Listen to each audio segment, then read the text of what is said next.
Hashtag number 45, hashtag number 45 मध्ये आपल्या सर्व विद्यार्थ्यांचं आणि विद्यार्थिनींचं स्वागत आहे। UB प्रॅक्टिकल पेपर, ज्यामध्ये आपण ॲडव्हान्स अकाउंटिंग म्हणजे जे फायनान्शियल अकाउंटिंग आहे तो पेपर बघत आहे। तर आपण कन्साइनमेंट हा टॉपिक जो बघत आहोत, त्या टॉपिकमध्ये आपला जो विषय आलेला आहे तो लेजर एंट्री कशी आलेला आहे। लेजर अकाउंट एंट्री म्हणजे लेजरमध्ये एंट्रीज करायचे असतात, लेजर अकाउंटपर्यंत आपण पोहोचलेलो आहोत। तर हे जे लेजर अकाउंट आहे त्यासाठी in the books of consignor, in the books of consignor, त्यामध्ये आपण कन्साइनी अकाउंट म्हणजे consignment account, consignee account, good sales on consignment हे अकाउंट्स मांडणार आहोत। तर लेजरचा नेहमीचा फॉर्म्युला आहे, पहिलं काय करणार आहात तुम्ही प्रेझेंटेशन ठेवणार आहात, पहिला तुम्ही कन्साइनमेंट अकाउंट घेणार आहात, बरोबर आहे। एका पेजवर कन्साइनमेंट अकाउंट असेल, एका पेजवर कन्साइनी अकाउंट असेल आणि त्यानंतर मे बी स्पेस जर राहिला तर गुड सेट ऑन कन्साइनमेंट हा आपण प्रो फॉर्मा प्रथम बघणार आहोत। काय प्रो फॉर्मा, आणि प्रो फॉर्मामध्ये अमाऊंट्स जशा असतील व्यवहाराप्रमाणे भरायचं, तुम्हाला मी ट्रेनिंग दिलेलंच आहे त्याप्रमाणे तुम्ही करणार आहातच, ओके। तर हा प्रो फॉर्मा मी तुम्हाला आता या ठिकाणी दाखवत आहे आणि तो तुम्ही पाहणार आहात, ओके।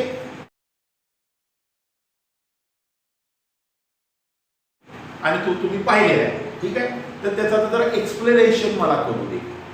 तर हा ॲज अ रेफरन्स म्हणून तुम्ही प्रो फॉर्मा जो यूज करणार आहात, ज्याला आपण मराठीत नमुना म्हणू, बरोबर आहे। एका साईडला डेबिट असेल, दुसऱ्या साईडला क्रेडिट असेल, date particulars amount rupees, date particulars amount rupees, date particulars amount rupees, debit credit, okay. Debit side पण तशीच, क्रेडिट साईड पण तशीच। तर ठीक आहे, तर त्यामध्ये डेबिट साईडला आपण नेहमीप्रमाणे म्हणतो की सगळे होणारे खर्च, बरोबर आहे। क्रेडिट साईडला जे काय होणार आहे ते, बरोबर आहे, काय होणार आहे अमाऊंट्स रिसीव्ड, बरोबर आहे। पण या ठिकाणी थोडंसं कारण का हे अकाउंट जे आहे ते नॉमिनी अकाउंट आहे, नॉमिनल अकाउंट, त्याप्रमाणे नॉमिनल अकाउंट डेबिट हा नियम तुम्ही सांगायचा आहे। आता मला प्रत्येक वेळा मी सांगत बसणार नाही, तर त्याप्रमाणे तुम्ही तो मला सांगायचा कॉमेंट सेक्शन मध्ये। तर चला जाऊया आपण to good send on consignment, debit साईडचे आयटम बघतोय।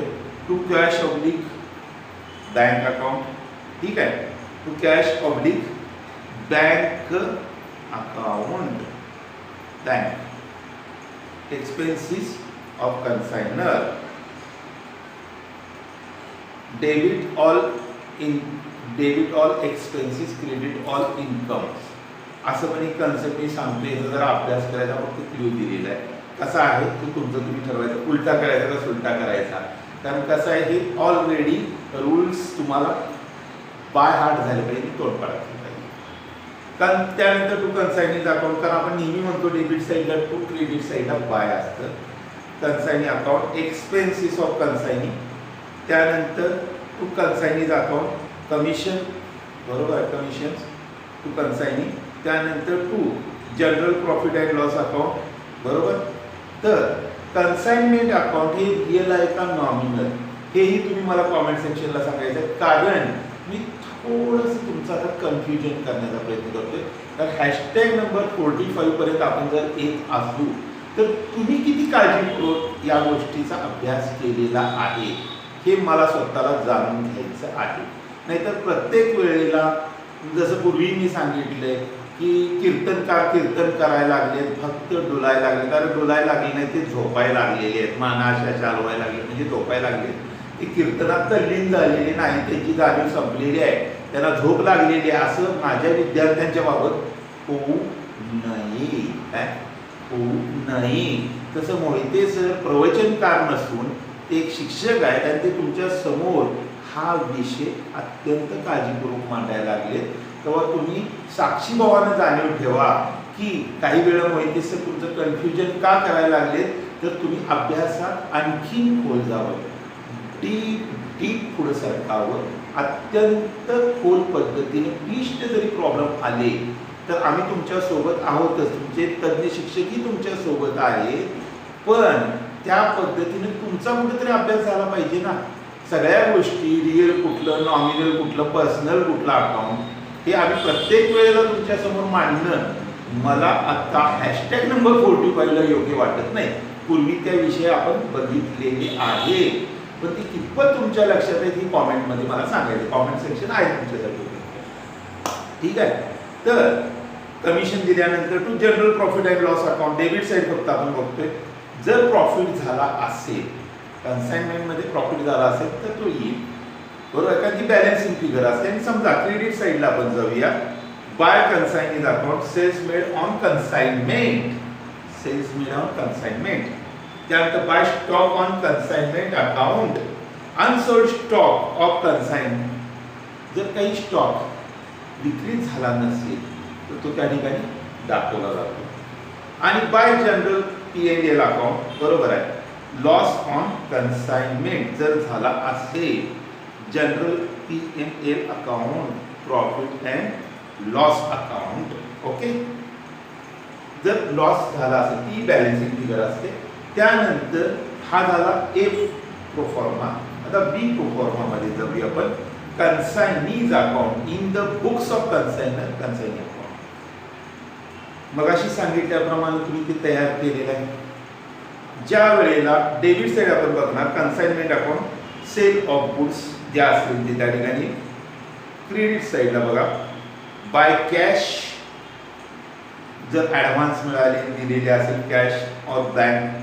जर क्रॉस चेक असेल, क्रॉस चेक असेल तर बँक अकाउंट. रेग्युलर चेक असेल तर या ठिकाणी कन्फ्युजन मी बऱ्याच विद्यार्थ्यांचं होते ते दूर करतो. बेरर चेक, बेरर चेक म्हणजे कन्सेप्ट कशी आहे बघा, की या ठिकाणी अकाउंटिंग ट्रीटमेंट कशी दिली जाते. तुम्ही काय म्हणताय, चेक, चेक याचा अर्थ बँक यायला पाहिजे नाही. म्हणजे अकाउंटिंग ट्रीटमेंटच्या दृष्टिकोनातून जर तो अकाउंटवरच जमा होत असेल, अकाउंट पेई असेल किंवा क्रॉसिंग जर त्याला झाला असेल, बरोबर, असं क्रॉसिंग केलं जातं डाव्या साईडला चेकला, 2 रेषा मारल्या जातात, त्यालाच क्रॉसिंग म्हणतात. आणि त्या ठिकाणी अकाउंट पेई ओनली, अकाउंट पेई असे शब्द टाकले जातात. त्यावेळेला तो चेक काय होतो, क्रॉस्ड चेक होतो, बरोबर आहे. नुसत्या 2 रेषा मारल्या तरी सध्या चालतात. याचा अर्थ ती अमाऊंट तुमच्या खात्यावर जमा होते, बरोबर आहे. म्हणजे थोडक्यात कन्साइनीच्या अकाउंटवर किंवा कन्साइनी पाठवत असेल तर कन्साइनरच्या अकाउंटवर जमा होते. म्हणजेच क्रॉसिंग त्या क्षणाला होतं, त्या क्षणाला बँकमध्ये येतं. इतर वेळेला एक रेग्युलर चेक दिलेला आहे. फॉर एक्झाम्पल तुमच्याच नावानं चेक दिलेला आहे, तुमचं नाव सतीश असेल, सतीश अँड कंपनी असेल आणि कुठलंही नाव असेल, वैष्णवी असेल, वृषाली असेल, संध्या असेल, समृद्धी असेल, स्नेहा असेल किंवा जगदीश असेल, धनाजी असेल, दगडू असेल आणि कुठलंही असेल, तर त्या व्यक्तीचं नाव टाकून कुठलंही क्रॉसिंग न करता जर चेक दिला असेल तर it is treated, it is to be treated as a cash. म्हणजे हे आपण कॅश असं गृहीत धरणार आहोत. काय धरणार आहोत, अकाउंटिंग ट्रीटमेंटला. कारण तो एक प्रकारचा तुमच्या हातात असणारा चेक ही नोट आहे. रिपीट करतो, जर मागं तुम्ही दुसऱ्याचं नाव टाकून जरी तो पुढे फॉरवर्ड केला तर तो पैसे घेऊ शकतो. नोटेचं वैशिष्ट्य आणि चेकचं वैशिष्ट्य यासाठी 1 सेकंदभर तुमचा वेळ घेऊन त्या ठिकाणी मी फोकस करणार आहे. बँकिंग ट्रीटमेंट त्या भविष्यात येतील तेव्हा आपण सखोल आणखीन बोलणार आहोत बँकिंग ट्रान्झॅक्शनच्या वेळेला.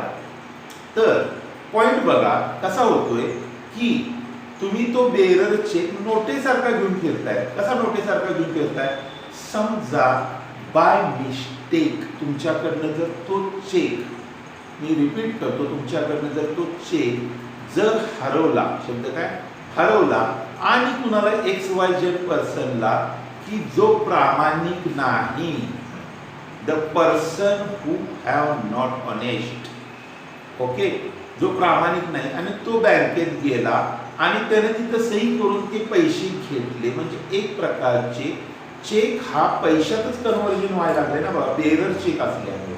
कसा बेरर चेक म्हणजे तुम्ही रस्त्यानं गाडीवरनं चालायचं कोण असा खिशातनं काहीतरी मोबाईल वगैरे काढताना किंवा पेन काढताना किंवा मे बी तुमचा चष्मा असेल तो काढताना असं चुकून पडलाय आणि तुम्ही पुढे गेलाय, तो व्यक्ती गेलाय त्या बँकेत, भले त्याचं खातं असेल नसेल, तो गेलाय, त्यानं तिथं सही केली, हाच मी, बरोबर आहे. दगडू कांबळे, धनाजी पाटील, राहुल जोशी, हा मीच आहे. CA चार्टर्ड अकाउंट्स मीच आहे. असं मे बी नावं जी काही XYZ असतील त्याप्रमाणे तुम्हाला अजून माहीत नाही आहे की तुमच्याकडनं चेक हरवलेला आहे, त्यामुळे तुम्ही स्टॉप पेमेंट अजून ऑर्डर केलेली नाही आणि त्याच्यात तो घेऊन गेला तर म्हणजे आपण फक्त या ठिकाणी लिगल ॲक्शन्स नंतर बघू त्या ठिकाणी त्या टॉपिकमध्ये.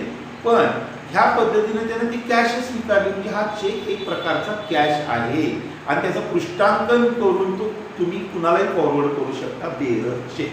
ओके, समजा तुम्हाला जायला जमत नाही आणि तुमचा असिस्टंट आहे, त्याला तुम्ही पृष्ठांकन बाबा तूच घे आणि पैसे माझ्याला आणून दे असं करू शकता.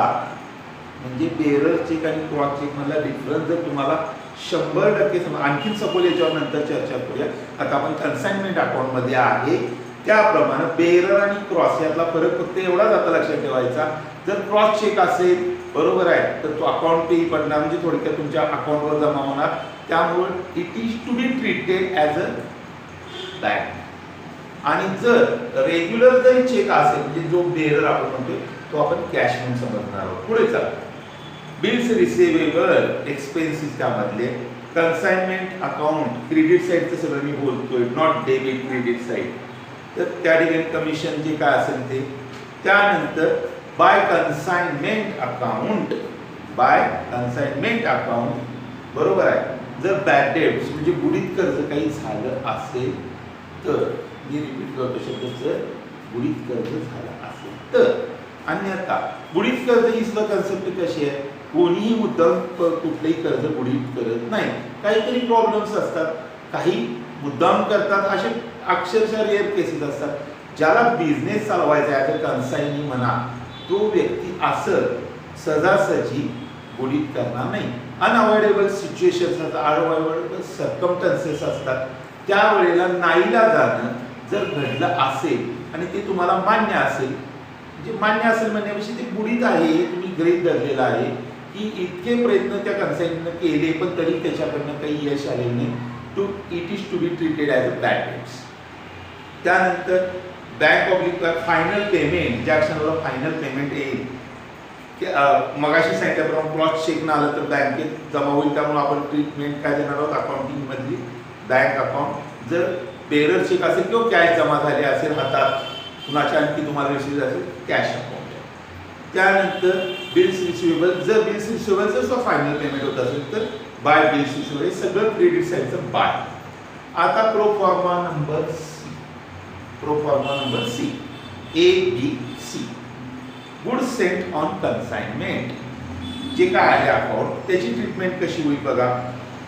डेबिट साईडला ट्रेडिंग अकाउंट ट्रान्सफर एंट्रीसाठी, क्रेडिट बाय कन्साइनमेंट अकाउंट. आता इथंपर्यंत तुमच्या लक्षात आलेलं आहे, नक्की लक्षात आलेलं आहे, बरोबर आहे. मग हे जर लक्षात आलं असेल तर आता आपल्याला पुढं सरकावं लागेल. Journal entries in the books of consignee, journal entries in the books of consignee, म्हणजे ह्या ज्या जर्नल एंट्रीज आहेत तसं आपण कन्साइनरच्या बघितल्या तशा कन्साइनीच्या बघणार आहोत, बरोबर आहे. तर या संदर्भात आपल्याला पुढच्या व्हिडिओमध्ये, मी रिपीट करतो शब्द काय, पुढच्या व्हिडिओमध्ये म्हणजे #46 मध्ये चर्चा करायची आहे. का असं करायचं आहे याचं कारण मी तुम्हाला प्रथम सांगतो की विद्यार्थ्यांनी या पद्धतीनं सेल्फ स्टडी पण थोडासा करावा, त्यांच्या शिक्षकांची मदत घ्यावी आणि #नंबर 46 की जो मोहिते सर तुमच्या समोर घेऊन येणार आहे त्याचाही अभ्यास करावा ॲज अ रेफरन्स. म्हणजे अभ्यास करणं प्रत्येकाचं कर्तव्य आहे. बऱ्याच वेळेला काय मला असे काही पालकांचे फोन यायला लागलेले आहेत की सर तुम्ही फारच सखोल जाऊन शिकवायला लागलेला आहे अगदी थोडक्यात असं त्यांना वाटायला लागलेलं आहे, म्हणजे विद्यार्थ्यांच्या ह्याच्याप्रमाणे, की प्रत्येक मुद्दे अगदी तुम्ही डीपली जाऊन सांगता. तर मी त्या पालकांना काय सांगितलं की हे ऑनलाईन शिक्षण आहे. विद्यार्थ्यांनी आम्ही समोर असलो तर पाठीवर हात ठेवून, शाबासकी देऊन, काही वेळा रागानं बोलून आम्ही त्यांना ते समजावून सांगू शकतो. आम्ही म्हणजे आमच्यासारखे सर्व शिक्षक. पण आता इथं प्रॉब्लेम म्हणण्यापेक्षा इथं आता सिच्युएशनच अशी आहे, अनअवॉइडेबल सर्कमस्टन्सेस माझा शब्द, की त्याप्रमाणे आम्हाला हे ऑनलाईन ट्रीट त्यांना करावं लागणार आहे. बरोबर आहे. काही टॉपिक्स जे कन्साइनमेंट सारखे आहेत त्यांचे व्हिडिओज थोडेसे पुढे सरकायला लागलेले आहेत. का सरकायला लागलेले आहेत? की ते टॉपिक्स विद्यार्थ्यांना समजणं गरजेचं आहे. तर कन्साइनमेंट सारखा जो टॉपिक आहे, कंपनी तुमची कुठलीही ठेवा, मी विद्यार्थ्यांना बऱ्याच वेळा सांगतो, कोणतीही कंपनी ठेवा, त्या कंपनीचे मालक तुम्ही आता एक गृहीत धरा. बरोबर आहे.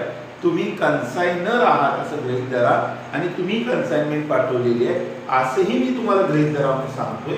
पण ॲज्युम करा, पण त्या क्षणाला हे ट्रीटमेंट्स कशा होतात? कारण आजचं युग जे आहे ते ॲमेझॉनचं आहे, अलिबाबाचं आहे, स्नॅपडीलचं आहे. त्यानंतर अशा ज्या गोष्टी आहेत ऑनलाईन, म्हणजे थोडक्यात सेलिंग अँड पर्चेसिंग चाललेलं आहे. ऑनलाईन तुम्ही हे करू शकता. ऑनलाईन कुठलीही गोष्ट तुमच्या घरात येऊ शकते. तर अशा ह्याच्यामध्ये कन्साइनमेंट नावाची थीम काय, ह्यासाठी आपण स्टेप बाय स्टेप हे एक प्रकारचं प्रॅक्टिकलच आहे. कारण ज्या आपण ट्रीटमेंट करणार आहोत, थोडासा प्रॅक्टिकल अभ्यासामध्ये जरासा जरी बदल केला असेल तरी त्याची पूर्ण पार्श्वभूमी त्या विद्यार्थ्याच्या मनामध्ये रुजली पाहिजे ना. कारण कन्साइनमेंट बाबा तुला कोणी शिकवलं हा भविष्यात जर कुणी प्रश्न त्याला विचारला, बऱ्याच वेळेला MPSC UPSCच्या ज्या एक्झाम्स होतात त्यामध्ये अगदी डीप नॉलेज जे असतं, ते डीप नॉलेज म्हणजे कसं असतं, काही प्रश्न असे विचारले जातात की 5वी ते 10वीच्या टप्प्यातले असतात, लॉजिकमधले, मॅथ्समधले, सायन्समधले. तसं कॉमर्समधले सुद्धा काही प्रश्न ज्यावेळेला विचारले जातात, एखाद्याला जर प्रश्न असा विचारला की बँकांची कार्य काय, तर तो काय म्हणणार, ठेवी स्वीकारणे कर्ज दे. अरे होय, पण आता बँका इन्शुरन्स क्षेत्रात उतरलेल्या आहेत, बँका किती क्षेत्रात उतरलेल्या आहेत. तुमची थोडक्यात विजेची बिलं सुद्धा बँकांमार्फत भरू शकतात तुम्ही. बँकांच्या मार्फत तुमची पाण्याची बिलं भरू शकता कित्येक क्षेत्रात. काही बँकात तर property estate as a real estate broker, काही बँका शेअर्समध्ये शेअर ब्रोकर म्हणजे त्या ठिकाणी डिमॅट अकाउंट बँकांमध्ये करू शकतात. पूर्वीची बँकेची व्याख्या किती सिंपल होती, ठेवी स्वीकारणे कर्ज देणे. अरे पण काय चाललंय, हे नवीन नॉलेज तुमच्याजवळ अपडेट असलं पाहिजे. पण कशाच्या बेसवर आहे ते तुम्हाला समजलं पाहिजे. ह्यासाठी माझे जरी एकाच टॉपिकवरचे व्हिडिओ वाढत असले तरी तुम्ही त्याचा लाभ कसा घ्यावा, नॉलेजच्या दृष्टिकोनातून. चालेल. तर याच ठिकाणी आपण हा आपला हॅशटॅग नंबर 45, हॅशटॅग नंबर 45 थांबवूया आणि हॅशटॅग नंबर 46 मध्ये आपण कशाचा अभ्यास करणार आहोत, journal entries in the books of consignee. Okay, चला इथंच थांबूया.